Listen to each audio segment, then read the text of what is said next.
Srivarshini అఘోరే Srinivas breakup story చెప్పన్నా, ఎందుకు వాళ్ళు విడిపోయారు అంటూ అడిగారు.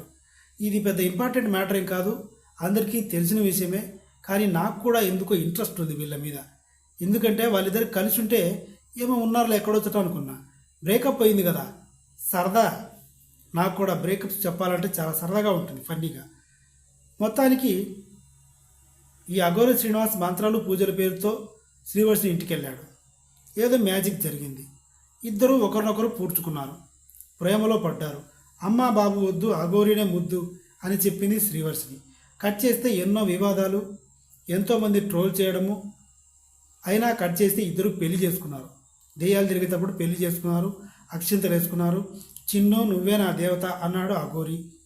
బావా అని పిలిచింది శ్రీవర్షిని కూడా. ఇద్దరు ఎక్కడికో వెళ్ళిపోయారు.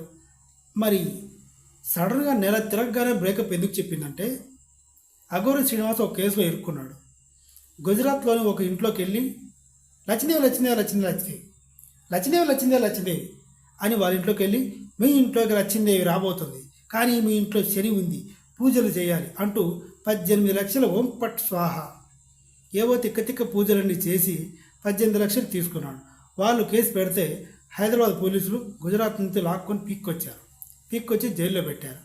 తర్వాత ఎంక్వైరీలో బయటపడింది ఏంటంటే, చెన్నైలోని శ్రీ లక్ష్మీ కన్స్ట్రక్షన్స్ పేరు మీద ఈ హ్యుండై i20 కారు రిజిస్టర్ అయి ఉంది.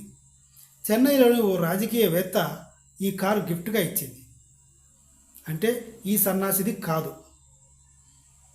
వీడు కేసులో ఇరుక్కున్నాడు. బెయిల్ ఇవ్వడానికి లేదు. కేసు చాలా స్ట్రాంగ్గా ఉంది. ఇంకా తిరగడానికి కారు లేదు, తిప్పడానికి బావా లేడు. వీడి దగ్గర అసలు మ్యాటర్ లేదు. ఎన్నాళ్ళు దౌర్భాగ్యం, ఎన్నాళ్ళు గూటేశ్వరం. అందుకే పోనెత్తరం మానేసింది శ్రీవర్షిని. ఇప్పుడు అఘోరి శ్రీనివాస్ ఏమో, చిన్ను ఇలా చేయడం కరెక్ట్ కాదు చిన్ను, నువ్వే నన్ను ప్రేమించావు, నువ్వే నన్ను పెళ్లి చేసుకుంటా అన్నావు, నువ్వే నన్ను గూటించావు, నువ్వే నన్ను అంతా చేసావు, కాల్ రికార్డ్స్ ఉన్న బయట పెడతా అంటున్నాడు. చిక్కు శరమే పోయి అమ్మా బాబునే వదిలేసింది. కాల్ రికార్డ్స్ పెడితే ఏం చేస్తుంది, డీజే పెట్టుకొని డ్యాన్స్ చేస్తుంది. సో ఇలా బ్రేకప్ అయిపోయింది. మొత్తానికి అఘోరిని కూడా ఆ శ్రీవర్షిని నాకించేసింది శాంతం. Thank you.